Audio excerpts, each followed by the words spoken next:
মরিচের দাম নিয়ে খুব চিল্লাপাল্লা করতেছিল। কাঁচামরিচ 160 টাকা এদেশে থাকবো না, গেল না কিন্তু কেউ।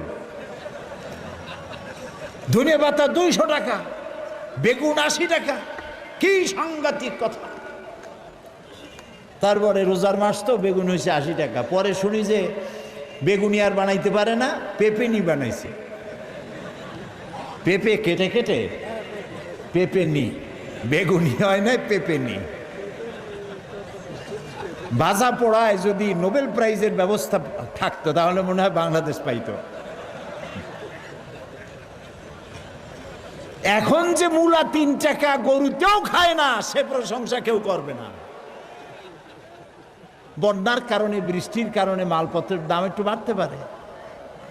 তারপরে আল্লাহর মেহেরবানি, আইন শৃঙ্খলা পরিস্থিতি যতটা লস হয়েছিল তার থেকে অনেক বেশি গেইন করেছে ইনশাআল্লাহ। আলহামদুলিল্লাহ বলেন। বলা হচ্ছে জি জি, মক্কা শরীফে মদিনা শরীফে দোয়া হয়েছে, র্যাবের জন্য বলতেছে। র্যাব নামাতে গোটা জাতি বলেছে আলহামদুলিল্লাহ। শুধু একটি দল কষ্টে পড়ে বলেছে ইন্না লিল্লাহ। তাদের রাজনৈতিক কর্মীদের খুব অসুবিধা, বাইরে দিতে পারে না। হাবিয়া দুজকের মধ্যে ছিল দেশ, তাও একটু কম।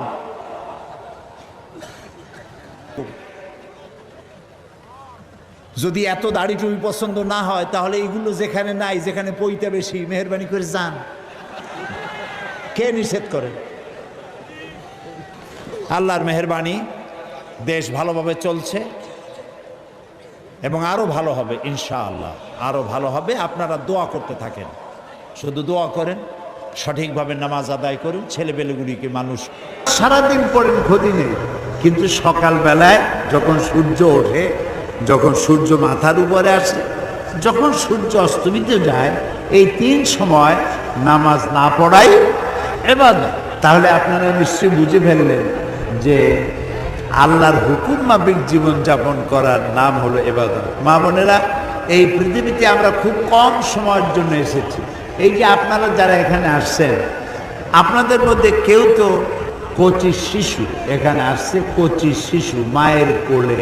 কেউ কিশোরী, কেউ তরুণী, কেউ যুবতী, কেউ পরিণত বয়স্কা, কেউ বার্ধক্যে পৌঁছে গেছে। তাহলে আমাদের যে একটা জীবন, একটা লাইফ, এই লাইফটা একটা এর লংজিভিটি কতটা? আমরা কেউ 60 বছর, কেউ 70 বছর, কেউ 50 বছর হায়াত নিয়ে এসছি। আমাদের মৃত্যু হবে, আজ হোক কাল হোক, আমাদের মৃত্যু হবেই। আমাদের বয়স কিন্তু বাড়ছে না, প্রতি মুহূর্তে বয়স কি হচ্ছে? কমে যাচ্ছে। এখন এই বয়স কমার পর একদিন মালাকুল মউত আমাদের সামনে আসবে, সকলের সামনে আসবে। সেদিন আমরা, কাজের অনেক ভিড় আছে, আমার স্বামীর সমস্যা আছে, বাচ্চা পরীক্ষা দেবে, আজরাইল তুমি কয়েকদিন পরে আসো, এই কথা কি বলা যাবে? যাবে না। তো আমাদের সব সময়ের জন্য রেডি থাকতে হবে, সব সময়ের জন্য। নবী করিম সাল্লাল্লাহু আলাইহি সাল্লাম বলেছেন, যখন সকাল হবে ফালা তান্তাজিরিল মাসা, যখন সন্ধ্যা হবে, যখন সকাল হবে সন্ধ্যার অপেক্ষা করো না, যখন সন্ধ্যা হবে তখন পরে সকালের অপেক্ষা করো না, এর মধ্যেই তোমার মৃত্যু হয়ে যেতে পারে। মা বোনেরা, এই বাড়িটা কি সুন্দর করে সাজাইছেন, আপনার ঘরটা, ড্রয়িং রুমটা কত সুন্দর করে সাজাইছেন। ওইখানে আমেরিকান ডল আছে, চাইনিজ ডল আছে, পুতুল আছে, তারপরে শোপিস আছে, বহুত কিছু আছে। একজেল কোরআন শরীফ কি আছে বাংলায় তর্জমা করা? তাফসির কি আছে? তাফহিমুল কোরআন কি রাখছেন? ইসলামী সাহিত্য কি রেখেছেন? ইসলামী ফিকহ কি রাখছেন? মহিলাদের বহুত মসলা মাসাইল আছে যা পুরুষের কাছে জিজ্ঞেস করতে লজ্জাবোধ করেন। এ ধরনের প্রশ্নগুলির জবাব আছে ফিকহের মধ্যে। আপনি কি সে ফিকহগুলি দেখেছেন? বাংলা ভাষায় পাওয়া যায়, আপনি তা রাখেন নাই। সন্তানকে দিন শিখান নাই, ইমান শিখান নাই, নিজেও শেখেন নাই, সৌন্দর্য চর্চা করে রাস্তায় ঘুরে বেরিয়েছেন, আমলনামায় গুনাহ হয়েছে।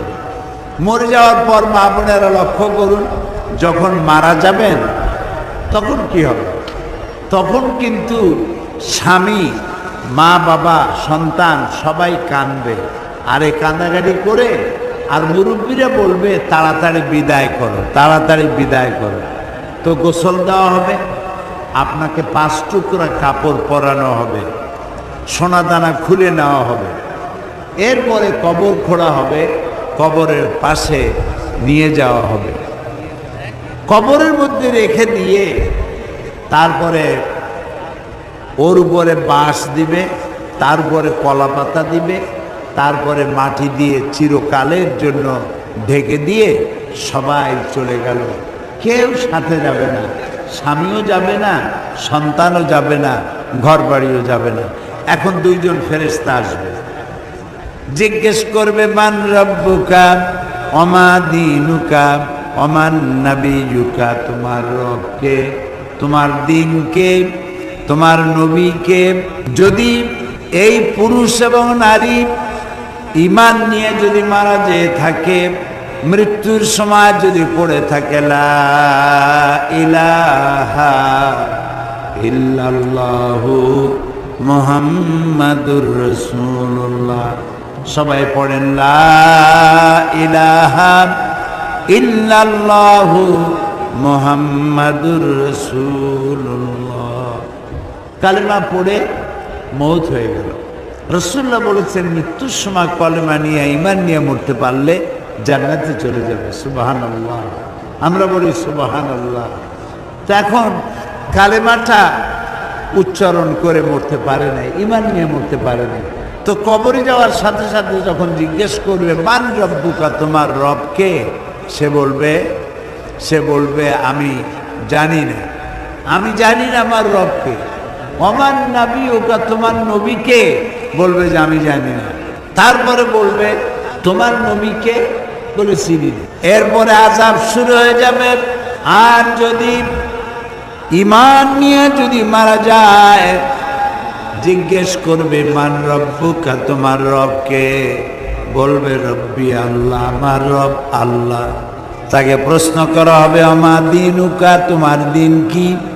বলবে দীনুনাল ইসলাম, আমার দিন হলো ইসলাম। ওমান নবিয়ুকা, তোমার নবীকে? বলবে নবিয়ুনা মুহাম্মাদুর রাসূলুল্লাহ সাল্লাল্লাহু আলাইহি ওয়াসাল্লাম। সবাই বলেন সাল্লাল্লাহু আলাইহি ওয়াসাল্লাম। এরপরে রসুলকে দেখানো হবে, মা বোনেরা, কবরের ভিতরে রসুলকে দেখানো হবে। আর জিজ্ঞাসা করা হবে মা কুনতা তাকুলু ফি হাযার রাজুল, এই লোকটি সম্পর্কে তোমাদের ধারণা কি? তোমার ধারণা কি? বেঈমান বলবে আমি তো চিনি না উনি কে। আর ঈমানদার বলবে ইনি তো আমার রাসূল মুহাম্মদুর রাসূলুল্লাহ সাল্লাল্লাহু আলাইহি ওয়াসাল্লাম।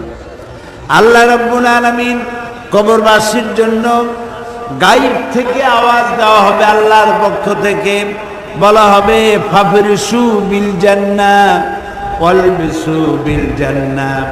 ও আমার ফেরেশতারা, আমার এই কবরওয়ালার জন্য, এই বান্দা বা বান্দির জন্য জান্নাতের পোশাক পরায় দাও, আর জান্নাতের বিছানা বিছায়া দাও। সুবহানাল্লাহ।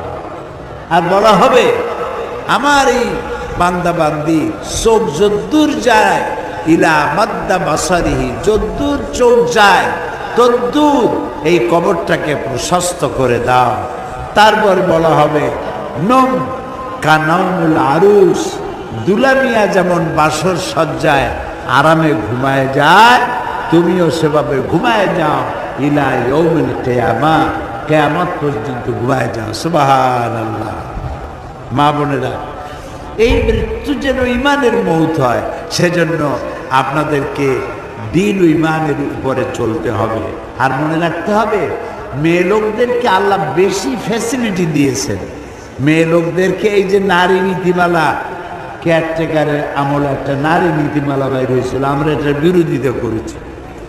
নীতিমালা তো ওরা বানাইতে কেনা, নীতিমালা তো কোরআন শরীফে আল্লাহ দিয়েছেন।